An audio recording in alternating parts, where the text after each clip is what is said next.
Friends నీకు తెలుసా నా బర్త్డే అని యాపిల్ నాకు ఒక గిఫ్ట్ ఇచ్చింది తెలుసా మా ఫ్రెండ్. ఇప్పుడు నేను చూడబోయేది చూడండి, ఇది బెస్ట్ ఫ్రెండ్ అని ఉంది. కాకపోతే ఇప్పుడు ఎట్లా వస్తుందో చూడమ్మా. Ready 1 2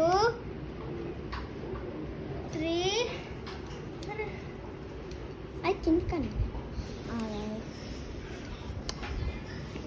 sir.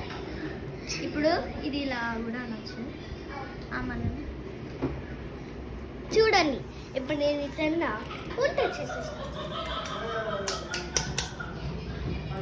ఇప్పుడు నీ వీడియోస్ చూస్తున్నారు చూడండి, ఇట్లా చూడండి చూస్తారా. ఇది నా గిఫ్ట్. నా ల్యాంప్ లెక్క పెట్టుకుంటా, ఇక్కడ పెట్టి అంత చేసేస్తా.